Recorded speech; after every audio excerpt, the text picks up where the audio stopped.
ब्रह्मा रुद्रमरुदः दिव्येन्दुदेवैस्तवै वेदैः साङ्गपदक्रमोपनिषदैः गायन्ति यं सामगां ध्यानावस्थिततत्कदेन मनसा पश्यन्ति यं योगिनः यस्यान्तं न विदुषुरासुरगणाः देवाय तस्मै नमः देवाय तस्मै नमः. हरि ओम. ஆறாவது அத்தியாயமான தியான யோகம் அல்லது தியான பயிற்சியில் நாம் இருக்கின்றோம். இந்த தியான பயிற்சியில் ஒவ்வொரு மனிதனும் என்ன செய்ய வேண்டும், எதை செய்ய வேண்டும், எதை நினைக்க வேண்டும், எதை நினைக்கக்கூடாது, எப்படி அமர வேண்டும், எதை சிந்திக்க வேண்டும், இதை பின்பற்றினால் நமக்கு என்ன பலன் என்பதை பகவான் இதில் கூறுகின்றார். எந்த ஒரு காரியமுமே நம்ம தொடர்ந்து அந்த நடைமுறைகளை பின்பற்றினால் அது பலன் உறுதி. இப்போ நடைப்பயிற்சி ரொம்ப உடலுக்கு நல்லது என்றால் தொடர்ந்து நாம் நடைபயிற்சி செய்தால் அதனுடைய பலன் நாம் அடையலாம். அதே மாதிரி சுகர் இருக்குது, நீங்கள் சுகரை குறைத்து கொள்ளுங்கள் என்று நாம் சுகரை குறைத்து கொண்டால் அதனுடைய பலனை அடையலாம். வெயிட்டு அதிகமாக போடுறீங்க, விரதம் இருங்க, ரைஸை குறைச்சிங்க அப்படின்னு சொன்னால் அதை நம்ம பின்பற்றினால் அதனுடைய பலனை அடையலாம். எதையுமே எந்த ஒரு காரியமுமே சில குறிப்பிட்ட பண்புகளை, சில குறிப்பிட்ட முறைகளை பின்பற்றினால்தான் நாம் அந்த பலனை அடைய முடியும். பின்பற்றாவிட்டால் பலனை நாம் அடைய முடியாது. சுகர் இருக்கும்போது மாத்திரைகளை தொடர்ந்து சாப்பிடணும். எந்த ஒரு நோயாக இருந்தாலும் மாத்திரையை தொடர்ந்து சாப்பிடும் பொழுது நமக்கு அது அதனுடைய பலனை நாம் ஏற்படுத்துகின்றோம், அடைகின்றோம். அது மாதிரி விரதம் இருந்தாலும் அதனுடைய பலன் உண்டு. அப்போ எந்த ஒரு காரியத்தை செய்தாலும் பயிற்சியின் மூலமாகத்தான், அதை நம்ம பின்பற்றுவதன் மூலமாகத்தான் நாம் அதனுடைய பலனை அடைய முடியுமே ஒழிய ஒரு நாள் செய்துவிட்டு ஒரு நாள் பின்பற்றிவிட்டு மறுநாள் பின்பற்றாமல் இருத்தல், அடுத்த வாய்ப்பு கிடைக்கும் போது பின்பற்றுதல், அப்படி என்றால் அதனுடைய பலனை அடைய முடியாது. அதனால் இந்த இடத்துல தியான யோகம் என்பது ஒரு பெரிய ஒரு சாதனை, ஒரு மிகவும் தவிர்க்க முடியாத முக்கியமான ஒரு சாதனையாக பகவான் இதில் கூறி வருகின்றார். இதில் உணவு முறைகளையும் உறக்க முறைகளையும் செயல்களையும் பகவான் கூறினார். எதுவுமே அளவுடன் இருக்க வேண்டும். எல்லாமே உணவிலும் உறக்கத்திலும் செயலிலும் பொழுதுபோக்கிலும் அளவுடன் இருக்க வேண்டும். அதிகமான நேரத்தை இதில் பகவான் என்ன சொல்கிறார், மோட்சத்துக்கு வழி தேட வேண்டும். மோட்ச தியானம், தியானத்திலேயே உயர்ந்த தியானம் மோட்ச தியானம், ஆத்ம தியானம் சொல்கிறார். அப்போ இந்த உலோகத்தில் ஆத்ம தியானம்தான் அடுத்து சொல்ல போகிறார். நச்ச அபரம் லாபம், இதைவிட வேறு வருமானம் தரக்கூடியது வேறு ஒன்றும் இல்லை. எது? ஆத்ம சிந்தனை. அப்போ தியானத்திலேயே உயர்ந்த சிந்தனை, தியானத்திலேயே மிகவும் உயர்ந்த சிந்தனை எது? அந்த ஆத்ம சிந்தனை, ஆத்ம தத்துவத்தை நினைத்தல். இதுதான் தியானத்தில் ஹைலைட் என்பார்கள் அல்லவா. தியானத்தினுடைய இறுதிப்படி, முடிவான படி, நிறைவான படி, எல்லோரும் அடையக்கூடிய படி, எல்லோரும் செய்ய வேண்டிய படி என்ன? தியான யோகம் ஆத்மன்யேவ அவதிஷ்டதே. ஆத்மாவிலேயே நாம் எண்ணங்களை நினைத்து இருத்தல். எப்படி நம்ம எண்ணங்கள் வெளியுள்ள எண்ணம் மனமானது நினைக்கின்றதோ அதுபோல நம் ஆத்ம சமாதியில் இருத்தல். நம் எண்ணம் முழுவதும், பார்க்கின்ற பொருள்கள் முழுவதிலும் அந்த ஆத்ம சிந்தனையிலேயே இருத்தல். அது பகவான் கூறினார். ஆத்ம லாபம் ஆத்ம சிந்தனை. எப்படி கூறுனா அதுதான் யோக சேவையா. இப்படியெல்லாம் முறைப்படுத்தப்பட்ட கட்டுப்படுத்தப்பட்ட மனதை கொண்டு என்னதென யோக சேவையா பயிற்சி செய்ய வேண்டும். தினந்தோறும் அனுஷ்டானம் நீ செய்ய வேண்டும். ஆத்ம ஞானத்தை பற்றி நீ மனமானது செல்ல வேண்டும். பயிற்சினா என்ன அப்படின்னு சொன்னால், இப்போ மனமானது எப்பொழுதுமே மனதனுடைய சுபாவம் வெளியில்தான் போகும். எப்பொழுதுமே மனதனுடைய சுபாவம் அனாத்மாவை பற்றி தான் அதிகமாக நினைக்கும். அப்படிப்பட்ட மனதை நீ என்ன செய்யணும்? அந்த மனதை இந்த மனதினாலேயே மனதை கொண்டு மனதுக்கு புத்தி சொல்ல வேண்டும்.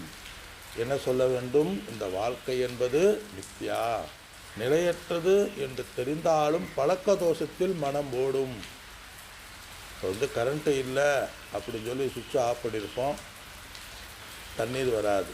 ஆனால் நம்ம பழக்க தோஷத்துக்கு கொஞ்சம் நேரம் கழித்து ஃபேன் சுவிட்சை போடுவோம். கரண்ட் இல்லைங்கிறது தெரியும், நம்ம தண்ணி வராதுங்கிறது தெரியும்.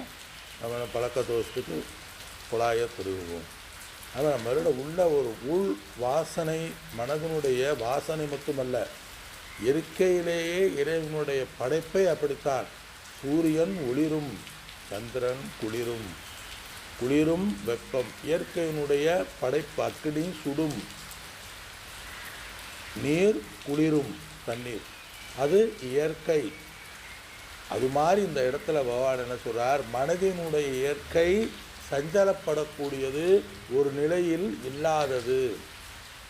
அப்படிப்பட்ட மனதில் என்ன கொண்டு வர வேண்டும்? ஆத்ம சிந்தனையில் மனதிற்கு ஒரு பயிற்சி கொடுக்க வேண்டும் சொல்றார். அதே இந்த இடத்துல சொல்றார், எத்திரச்சை ஆத்மனாத்மானம் சித்திரச்சை ஏவ. ஆத்மாவைத்தான், ஆத்மாவில்தான், ஆத்மா ஒன்றுதான், ஆத்மாவை தவிர மற்ற எதையும் நினைக்கக்கூடாது. ஏவங்கிறது அதே ஆத்ம தரிசன ஜன்ய ஆத்ம புஷ்டிகி. ஆத்ம ஞானத்திலிருந்து தோன்றிய அந்த ஆத்மாவினுடைய பார்வை. பஷ்யன் ஆத்மனி, எல்லா இடத்திலும் எல்லா பொருள்களிடத்திலும் அந்த ஆத்மாவையே பார்த்தல் என்று கூறிய பகவான் 21வது ஸ்லோகத்தில் நம்ம தொடங்கினோம்.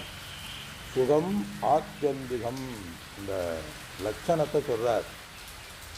தியான பயிற்சியின் மூலமாக அவன் அடையக்கூடிய லட்சணம் என்ன? அவனுடைய மனதிலே நிறைவானது வருகின்றது, மனதிலே சுகமானது வருகின்றது, மனதிலே அவனுடைய மனதில் இந்த இடத்துல ஆனந்தமானது வருகின்றது. அதை 21வது ஸ்லோகத்தில் பார்த்தோம். சுகம் ஆத்யந்திகம் எத்தது புத்தி கிராஹ்ய மதீந்திரியம் வேத்ரி எத்திரண சைவாயம் சிதச்சலதி தத்வதः சொல்றார். இந்த இடத்துல 3-4 லட்சணமானது சொல்லப்படுகின்றது. 3வது லட்சணம், முதல் லட்சணம் என்ன? முதல் அவனுடைய மனநிலை எப்படி இருக்கிறது என்று நம்ம பார்த்தோம். அடக்கப்பட்ட முறைப்படுத்தப்பட்ட மனம், இதில் தியான பயிற்சியின் மூலமாக. 2வது பஷ்யன் ஆத்மனி சிஷ்யதே, தன்னில்தான் இன்புற்று இருப்பவன். அந்த ஆத்மாவனுடைய தத்துவத்தை நினைத்து தன்னில்தான் இன்புற்று இருப்பவன் என்று 2 லட்சணத்தை கூறுகின்றார். அந்த ஆத்ம தத்துவத்தை நினைப்பவன், அதாவது கர்மயோகத்தின் மூலமாக சித்த சுத்தியை அடைந்து உபாசனையின் மூலமாக தியான பயிற்சியில் ஒன்றாகிய உபாசனையின் மூலமாக மனதை ஒருமுகப்படுத்தி, மனதை ஒருமுகப்படுத்துவதற்கு உபாசனை ரொம்ப முக்கியம். ஆசனம் இறைவனுடைய மாயையுடன் கூடிய நாமரூபத்துடன் கூடிய இறைவனை பற்றிய லீலைகளை சிந்தித்தல், இறைவனை பற்றிய பாடல்களை பாடுதல், இதெல்லாம் உபாசனை. 2வது அந்த சாஸ்திர குருமுகமாக சாஸ்திர விசாரத்தில் ஞான யோகத்தில் ஈடுபட்டு தன்னை ஆத்மா என்று உணர்ந்தவனுடைய மனநிலையானது இங்கு இருக்கப்படுகின்றது. இந்த இடத்துல அருமையாக ஆத்ம ஞானத்தை நிறைக்க வேண்டும், தத்துவத்தை நினைக்க வேண்டும் சொல்கிறார். அப்போ எந்த தியானத்தில் நீங்கள் தியான யோகத்தில் பல்வேறு விதமான கருத்துக்கள், பல்வேறு விதமான ஸ்தாபனங்கள் இருக்குது, அது எதுவுமே ஆத்ம சிந்தனையில் இருக்காது. எல்லாத்தையும் கோட் பண்ணுறாங்க, ஆனால் ஒன்றை மட்டும் கோட் பண்ண மாட்டாங்க. சர்வம் கர்மம் அகிலம் பார்த்த ஞானே பரிசமாப்பியதே, மனிதனுடைய வாழ்க்கை ஆத்ம ஞானத்தில்தான் நிலைபெறுகின்றது என்று கூறுவது பெரும்பாலானவர்கள் கூறுவதில்லை. எல்லோருமே கூற மாட்டாங்க. யார் சாஸ்திரோத்தமாக எடுக்கிறார்களோ அவர்களால் தான் இதை கூற முடியும். தன்னுடைய கருத்துக்கு தகுந்தால் போல சில கருத்துக்களானது நிராகரிக்க விட்டுவிட்டது. மற்ற சித்தாந்தங்களில் இதை கூற மாட்டார்கள். இந்த தியானத்தில் போய் நீ ஆத்ம தியானத்தை அப்படின்னா, ஆத்ம தியானம்னா என்னானே தெரியாமல் ஆத்ம தியானத்தினேன்னு ஒருவேளை சொல்லலாமே உடைய இந்த ஆத்ம தத்துவத்தை நினைக்க வேண்டும். சரி, அப்போ நினைக்கிறனால என்ன? சுகம் ஆத்தியந்திகம். இந்த சுகம் எப்படிப்பட்டது என்ன? ஆத்தியந்திக சுகம். முதல் வரி 21வது ஸ்லோகம். முழுமையான வரையறுக்கு உட்படாத சுகம் அல்லது மகிழ்ச்சி அல்லது நிறைவு, அன்கண்டிஷன்ஸ் சாட்டிஸ்ஃபேக்ஷன், அன்கண்டிஷன் ஃபுல்ஃபில்மெண்ட் சொல்கிறார். இப்போ நம்மளுடைய எந்த இது கண்டிஷன்ஸ் இல்லை. இந்திரிய சுகத்திலிருந்து இந்திரிய விஷயங்களை பார்ப்பதன் மூலமாக வருகின்ற சுகம் ஒரு காலத்தில் வரையறைக்கு உட்பட்டது, ஒரு காலத்தில் ஒரு இடத்துல வரையறைக்கு உட்பட்டது. இடத்தை பார்ப்பதன் மூலமாக வருகின்ற சுகம், நல்ல இயற்கை காட்சிகள், மரங்கள், செடிகள், இதெல்லாம் அந்த சுகம் ஒரு காலத்தில் உட்பட்டது. இப்போ மழை பெய்யுது, சென்னையில் மழை பெய்யுது, எல்லா இடத்துலையும் மழை பெய்யுது, நம்ம சென்னையில் மழை பெய்யலையேன்னு யோசிப்போம். இன்றிலிருந்து இரவிலிருந்து சென்னையில் வல்லபவானுடைய அனுகிரகம் வருது. என்ன வாட்டிய பியூட்டிஃபுல், என்ன உலகம், வெயிலை பயிர்கள் வாடுகின்றன என்று நாம் பார்த்தோம்.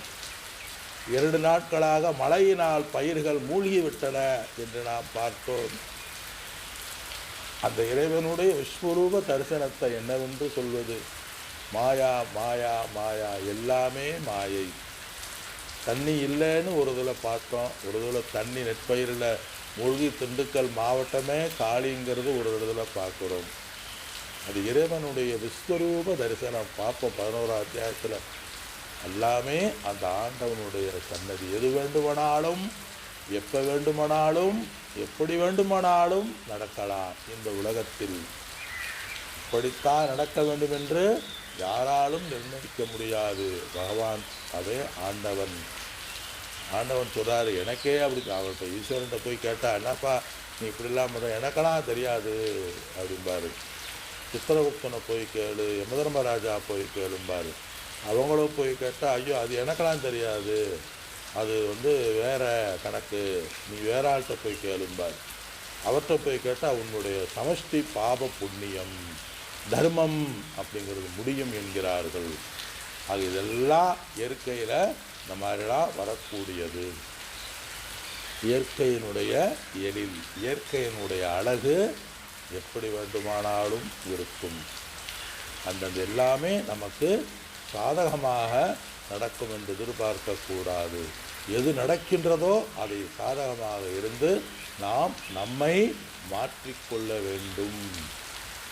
சுகம் ஆத்தியந்திகம் சொல்றார். இந்த ஆத்ம சுகம் அப்படின்னு நான் என்ன சொல்ல வந்தேன்? இந்த எது வேண்டுமானாலும் சுகம் தாரதமியத்தை உடையது, மகிழ்ச்சி தாரதமியத்தை உடையது, உலகத்திலிருந்து மாயா உலகத்திலிருந்து கிடைக்கக்கூடிய சுகம்.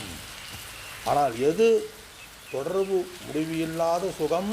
அந்த நிர்குண பிரமமாகிய ஆத்ம தத்துவத்திலிருந்து கிடைக்கக்கூடிய சுகம் நிறைவானது, மாறாதது, குறையாதது, அழியாதது, எங்கும் நிறைந்தது, என்றும் உள்ளது. எது? பிரம்ம தத்துவத்தினுடைய மகிழ்ச்சி. ஏன்? சகன பிரம்மத்தை இறைவனை வணங்குவதன் மூலமாகவும், பஜனைகள் பண்ணுவதன் மூலமாகவும், பிரார்த்தனைகளை நிறைவேற்றுவதன் மூலமாகவும், அபிஷேக ஆராதனை செய்வதன் மூலமாகவும் வருகின்ற சுகம் வரையறைக்கு உட்பட்ட சுகம், நல்ல சுகம் வச்சுக்கலாம். அபிஷேகம் பண்ணும்போது சுகமாக இருக்கும். இப்போ அபிஷேகம் முடிஞ்சுட்டா பலபடிக்கு நம்ம மனசுலேருந்து எண்ணங்கள் ஓடும். அப்போ அடுத்த சுகம் கிடைக்கிறதுக்கு அடுத்த கோயிலுக்கு போகணும். இறைவனுடைய என்னது குஞ்சரி பாதங்களை பார்த்து மகிழ்கின்றேன், இறைவனுடைய திருவடிகளை மகிழ்கின்றேன்னு சொல்லிட்டு நம்ம மகிழ்ந்தால் அடுத்து நம்ம மகிழ்வதற்கு என்ன செய்யணும்? இறைவனுடைய திருவடிகள் நமக்கு தேவைப்படும், இறைவனுடைய உருவம் நமக்கு தேவைப்படும். கூட்டத்தில் போய் இடித்து நின்று 3 மணி நேரம் நின்று வளைஞ்சு போய் ஏசியிலேயே இருந்து அங்கே போய் இறைவனை தரிசித்து என்ன செய்கிறோம்? அங்கே போய் என்ன செய்கிறோம்? 3 மணி நேரம் குயில நின்று இடியிலையும் அடியிலையும் போய்கிட்டு தண்ணியை போகும்போது தண்ணியை குடிச்சிக்கிட்டு நடந்து போய் நின்று போய் அங்கே போய் என்ன பண்ணுறான்? கண்ணை திறத்துலாம் பார்க்கணும், டக்குன்னு கண்ணை மூடணும். ஈஸ்வரா, நாராயணா, ஓங்காரேஸ்வரா அப்படின்னு கண்ணை மூடிடணும். அங்கே போய் பார்க்கறதுக்கு பதிலாக என்ன செய்கிறோம்? கண்ணை மூடி விடுகின்றோம். அப்போ சுகம் என்பது அந்த என்னிடத்திலேயே அது இருக்கின்றது. நான் இறைவனையோ மற்ற பொருள்களையோ பார்க்கும் பொழுது என்னுடைய மனமானது குறைகள் நீங்கி, ரெஸ்ட்லெஸ் நீங்கி அமைதியை அடைகின்றது. அந்த அமைதியை அடைகின்ற மனம் ஆத்ம தத்துவத்தினுடைய சுகமானது மனதிலே படுகின்றது. அது நான் என்ன நினைக்கிறேன்? பொருளை பார்க்கதனால்தான் சுகம், இறைவனை உருவத்துடன் பார்ப்பதால்தான் சுகம் என்று நாம் நினைக்கின்றோம். அப்படி அல்ல. எல்லாமே கண்ணை மூடுறதுனால உள்ளே இருந்து ஒரு அப்படி டச் பண்ணுது. எது? அந்த ஆத்ம சுகம்தான். எல்லோருமே அனுபவிக்கின்ற சுகம் ஆத்ம நேச்சர் சுகம்தான். அப்போ உன்னை பொருளை பார்க்கறதுனாலையும், ஒன்றை கேட்பதுனாலையும், ஒன்றை உண்பதனாலும் சுகம் வருது. அது விஷய சுகம்.